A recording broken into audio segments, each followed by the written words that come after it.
அனைவருக்கும் வணக்கம். இன்று மே 4ஆம் தேதி ஞாயிற்றுக்கிழமை இந்து தமிழ் நாளிதழோட எக்ஸாம் பாயிண்ட் ஆஃப் வியூவில் பார்க்க போகிறோம். தலைப்பு செய்தி என்ன கொடுத்துருக்காங்கன்னா, பஹல்காம் தீவிரவாத தாக்குதல் எதிரொலியாக பாகிஸ்தானில் இருந்து பொருட்களை இறக்குமதி செய்ய தடை, கடித போக்குவரத்துக்கும் இந்திய துறைமுகங்களில் கப்பல்கள் நுழையவும் தடை விதிக்கப்பட்டிருக்கு. இப்போது அந்த தீவிரவாத தாக்குதல் காரணமாக இந்த மாதிரி இறக்குமதிக்கு தடை செய்யப்பட்டிருக்கு. அதை தான் தலைப்பு செய்தியை கொடுத்துருக்காங்க. அடுத்ததாக பார்த்தோன்னா, பிரதமரோட ஜம்மு காஷ்மீரோட முதலமைச்சர் யார் அப்படின்னு பார்த்தீங்கன்னா உமர் அப்துல்லா. சமீபத்தில் 2024 தான் அங்கே தேர்தல் நடந்துச்சு. அதுக்கு முன்னாடி பார்த்தோன்னா மத்திய அரசோட ஆட்சி பகுதியாக இருந்துச்சு அது. இப்போது இந்த காஷ்மீரோட முதல்வர் மாநிலத்தோட இதை டிஸ்கஸ் பண்ணியிருக்காங்க பிரதமர்கிட்ட அப்படிங்கிறத. இதில் நம்ம தெரிஞ்சுக்கிற வேண்டியது காஷ்மீரோட முதல்வர் யார் அப்படின்னு பார்த்தீங்கன்னா உமர் அப்துல்லா அப்படிங்கிறத தெரிஞ்சுக்கணும். மாநில உரிமைகளை எந்த காலத்திலும் விட்டுத்தர மாட்டோம் அப்படின்னு யார் சொல்லியிருக்க அப்படின்னா முதல்வர் அவர்கள் சென்னையில் நடந்த பாராட்டு விழாவில் சொல்லியிருக்காங்க. மசோதாக்களுக்கு உச்சநீதிமன்றமே அனுமதி அளித்தது. என்னென்னா, இந்த ஆளுநர் தொடர்பான தமிழக சட்டப்பேரவையில் நிறைவேற்றி அனுப்பிய மசோதாக்களை ஆளுநர் கிடப்பில் போட்டு வைத்திருந்ததை எதிர்த்து உச்சநீதிமன்றத்தில் தமிழக அரசு வழக்கு தொடரப்பட்டது. இந்த வழக்கில் மசோதாக்களுக்கு உச்சநீதிமன்றமே அனுமதி அளித்து முக்கிய தீர்ப்பை வழங்கியது. ஸோ இந்த தீர்ப்பு மூலமாக மாநில சுயாட்சி அப்படிங்கிறது மறுபடியும் நிரூபிக்கப்பட்டிருக்கு அப்படிங்கிற மாதிரி சொல்லியிருக்காங்க. ஸோ மாநில சுயாட்சி நாயகருக்கு மகத்தான பாராட்டு அப்படிங்கிற மாதிரி சொல்லியிருக்காங்க. இப்போ இதில் அரசோட நிலைப்பாடை நம்ம புரிஞ்சுக்கிட்டு இந்த மாநில அரசு உரிமைகள் தொடர்பாக என்னென்ன இருக்குங்கிறத தெரிஞ்சுக்கிறது ரொம்பவே நல்லது. ஸோ அதை தான் இந்த செய்தி நம்மளுக்கு சொல்ல வருது. பத்திரிகை சுதந்திரத்தை காப்பது குடிமக்களின் உரிமைக்கானது அப்படிங்கிறத முதல்வர் சொல்லியிருக்காங்க. இதில் நமக்கு நாம் தெரிஞ்சுக்கிற வேண்டியது என்னென்னா, உலக பத்திரிகை சுதந்திர தினம் அப்படிங்கிறது மே 3ஆம் தேதி கொண்டாடப்படுது. ஊடக சுதந்திரத்திற்கான உலக தரவரிசை பட்டியலில் இந்தியாவின் இடம் 151 என இருக்குது அப்படிங்கிற புள்ளிவிவரத்தை கொடுத்துருக்காங்க. இதில் நாம் தெரிஞ்சுக்கிற வேண்டியது, இந்த பத்திரிகை அப்படிங்கிறது பார்த்திங்கன்னா, ஊடகம் பத்திரிகை அப்படிங்கிறது இந்தியாவோட 4வது தூண் அப்படிங்கிற மாதிரி சொல்லியிருப்பாங்க. ஸோ இந்த வகையில் இந்த பத்திரிகையாளர்களுக்கான இந்த உலக பத்திரிகை சுதந்திர தினம் மே 3ஆம் தேதி கொண்டாடப்படுது. இந்த உலக தரவரிசை பட்டியலில் பத்திரிகை சுதந்திரத்துக்கான உலக தரவரிசை பட்டியலில் இந்தியாவோட இடம் 151 அப்படிங்கிறத ஞாபகம் வச்சுக்கோங்க. டேஸில் பார்த்தோம் அப்படின்னா உலக பத்திரிகை சுதந்திர தினம் மே 3ஆம் தேதினும், இண்டெக்ஸில் பார்த்தோம் அப்படின்னா உலக தரவரிசை பட்டியலில் இந்தியாவோட இடம் 151 அப்படிங்கிற இந்த டேட்டாவை முக்கியமாக ஞாபகம் வச்சுக்கோங்க, இல்லை நோட் பண்ணினாலும் வச்சுக்கோங்க. அடுத்ததாக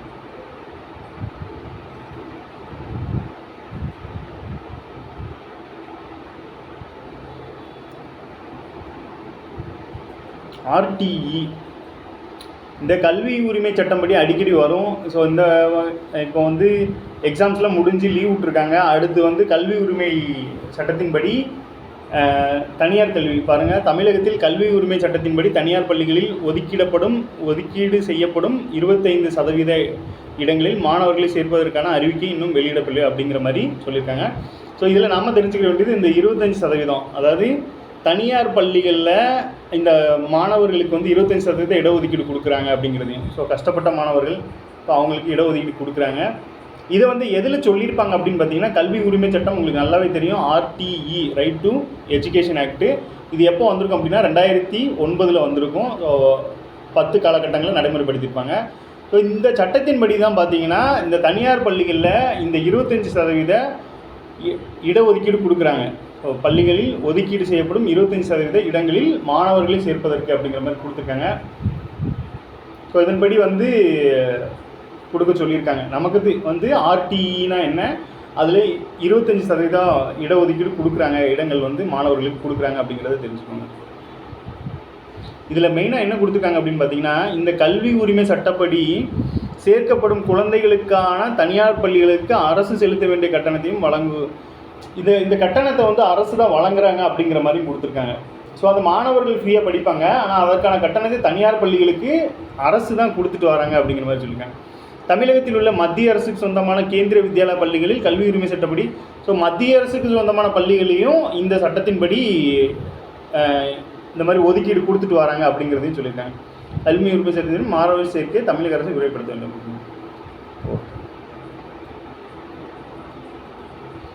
அடுத்ததா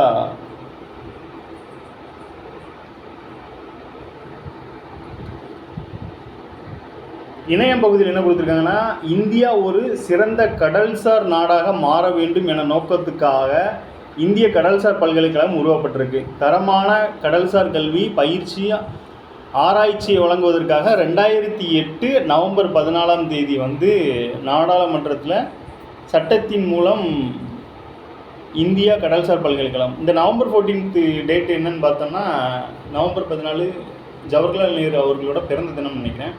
ஸோ நவம்பர் 14 வந்து அந்த டேட்டில் இந்த ஐஎம்யூ வந்து உருவாக்கியிருக்காங்க. ஐஎம்யூனா இந்தியன் மெரைன் யூனிவர்சிட்டி. கடல்சார் பல்கலைக்கழக கடல்சார் பயிற்சியை வந்து ஊக்குவிக்கிறதுக்காண்டி இந்த பல்கலைக்கழகம் உருவாக்கப்பட்டிருக்கு. எந்த வருஷம் அப்படின்னா 2008 நவம்பர் 14 அப்படிங்கிறத தெரிஞ்சுக்கலாம். அடுத்து வேற்றுமை சொற்கள். வேற்றுமை சொற்கள் இங்கே பாருங்கள், இந்த பொது அறிவு அப்படின்னு கொடுத்துருக்காங்க. நான் வழக்கமாக சொல்கிறது என்னென்னா, நியூஸ் பேப்பரை வந்து நீங்கள் கரண்ட் அஃபேரை மட்டும் பார்க்காதீங்க, அது வந்து ஜென்ரல் ஸ்டடீஸ்க்கான ஒரு டூலாகவும் அதை பாருங்கள் அப்படின்னு சொல்லியிருப்பேன். ஆனால் அதெல்லாம் தாண்டி நியூஸ் பார்த்தீங்கன்னா தமிழுக்கும் வந்துட்டாங்க. ஸோ தமிழுக்கான டேட்டாவும் நாங்கள் கொடுக்குறோம் அப்படிங்கிற மாதிரி அவங்களே கொடுத்துருக்காங்க. ஸோ இன்றைக்கி தமிழில் என்ன கொடுத்துருக்காங்க அப்படின்னா, வேற்றுமை சொற்கள். நமக்கு வந்து இலக்கணம் வந்து இந்த சிலபஸ் படி இலக்கணம் நமக்கு முக்கிய ரோல் பண்ணுது. ஸோ இந்த மாதிரிலாம் நம்ம ரீகால் பண்ணிக்கலாம் அப்படிங்கிறது தான். சில விஷயங்களை வந்து இந்த மாதிரி செய்தித்தாளில் பார்க்கும்போது புக்கை விட செய்தித்தாள் வந்து கொஞ்சம் யூசர் ஃப்ரெண்ட்லியாக இருக்கும் அப்படிங்கிற மாதிரி. ஸோ வேற்றுமை சொற்கள் என்பது தமிழ் இலக்கணத்தில் பெயர் சொற்களின் பொருளை வேறுபடுத்தி காட்டும் சொற்கள் அல்லது உருபுகள் ஆகும். அவை பெயர் சொற்களின் இறுதியில் இணைந்து அவற்றின் பொருளை தெளிவுபடுத்துகின்றன. வேற்றுமை உருபுகள் ஐ, ஆல், கூ, இன், அது, கண். விழிங்கிறது விழியும் ஃபஸ்ட்டு எழுவாயின்னு ஒன்று வரும். ஸோ அதுவும் இதில் வராது, உருபுகளில் வராது, அது தனியாக வரும். ஸோ இதெல்லாம் சேர்ந்து 8 அப்படிங்கிற மாதிரி வகைப்படும் அப்படின்னு சொல்லியிருப்பாங்க. வேற்றுமை உருபுகள் அசையால் வருவன அசையுருபு அப்படின்னு ஒன்று புதுசாக சொல்லியிருக்காங்க என்றும், சொல்லால் வருவன சொல்லுருபு என்று அழைக்கப்படுகின்றன. அசையால் வருவன அசையுருபு எனவும், சொல்லால் வருவன சொல்லுருபும் எனவும் அழைக்கப்படுகின்றன. இப்போ 2 வகையான உருபு இருக்குது. அதாவது இது எனக்கு புக்கில் பார்த்த மாதிரி ஞாபகம் இல்லை, பட் அது பாருங்கள் வித்தியாசமாக இருக்குது. அதாவது அசையால் வருவன அசையுருபு எனவும், சொல்லால் வருவன சொல்லுருபு எனவும் 2 வகை உருபுகளில் 2 வகை இருக்குது. ஒன்று அசையுருபு, இன்னொன்று சொல்லுருபு அப்படிங்கிற மாதிரி கொடுத்துருக்காங்க. ஐயால் கூ இன்னது கண் எல்லாருக்குமே தெரியும். கடைசி உள்ளது விழி வேற்றுமை, முதல் உள்ளது எழுவாய் வேற்றுமை அப்படிங்கிற மாதிரி வரும். அடுத்து பெயர் சொல்லின் இறுதியில் இணைந்து. ஓகே, இது நமக்கு தெரிஞ்சது தான், ஜஸ்ட் ரீகால் பண்ணிக்கணும் அவ்வளோ. அடுத்ததாக பார்த்தீங்கன்னா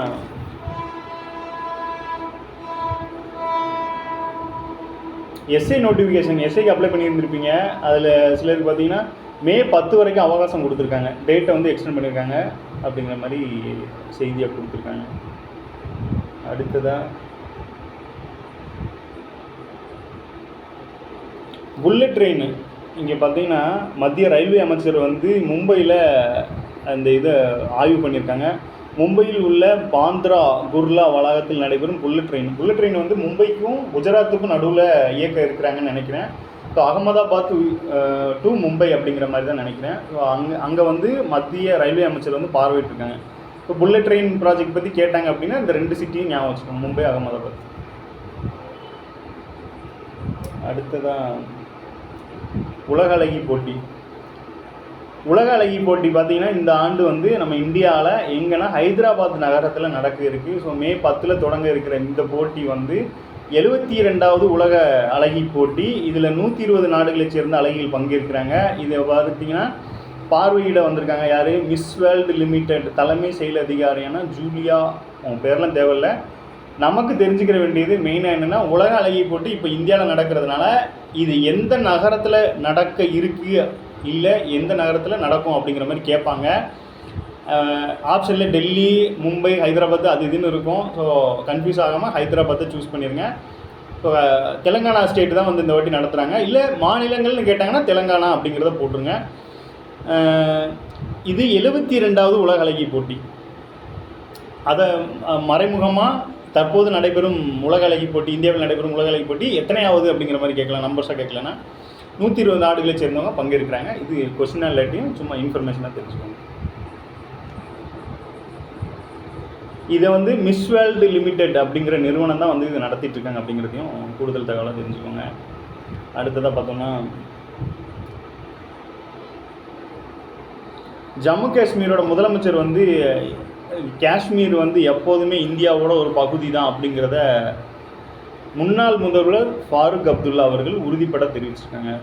அதாவது இதுக்கு முன்னாடி பார்த்தீங்க அப்படின்னா, இந்த 370 எலெக்ஷன் நடக்கிறதுக்கு முன்னாடிலாம் பார்த்தீங்க அப்படின்னா, அதாவது ஜம்மு காஷ்மீரில் எலெக்ஷன் நடக்கிறதுக்கு முன்னாடி 370 நடக்கிறதுக்கு முன்னாடி 370 எடுக்கிறதுக்கு முன்னாடிலாம் பார்த்தீங்கன்னா, காஷ்மீர் மக்களே வந்து மூளை செலவு செய்யப்பட்டு அதிருப்தியில் இருந்த மாதிரி இருப்பாங்க. ஸோ ஆனால் இப்போ 370 எடுத்து அதுக்கப்புறம் இயல்பு நிலை திரும்பி டூரிசம்லாம் கொஞ்சம் நல்லா டெவலப் ஆக ஆரம்பித்தோடனே இந்த சில தாக்குதல்கள் நடக்கும்போது அங்கே இருக்கிறவங்க ஒன்று கூடி போராட்டம் நடத்துகிறாங்க. ஸோ அந்த தீவிரவாதத்துக்கு எதிராக வந்து போராட்டம் நடத்திட்டு இருக்காங்க அப்படிங்கிறத தெரிஞ்சுக்கலாம். இந்த வகையில் ஜம்மு காஷ்மீரோட முன்னாள் முதல்வர் தேசிய மாநாடு கட்சியின் தலைவராக இருக்கிற இந்த ஃபாரூக் அப்துல்லா அவர்கள் வந்து என்ன சொல்லியிருக்காங்க அப்படின்னா, காஷ்மீர் எப்போவுமே எங்களோட பகுதி தான் அப்படிங்கிற மாதிரி சொல்லியிருக்காங்க. இதுக்கு பின்னாடி ஒரு வரலாறும் இருக்குது.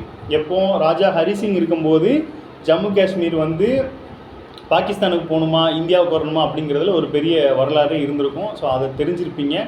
ஸோ அதன்படி பார்க்கும்போது இப்போது உள்ள காஷ்மீர் மக்களும் நம்ம இந்தியாவில் தான் நாங்கள் இருக்கணும் அப்படிங்கிற மாதிரி கருத்து தெரிவிச்சிருக்காங்க. ஸோ நன்றி, மீண்டும் நாளை சந்திப்போம்.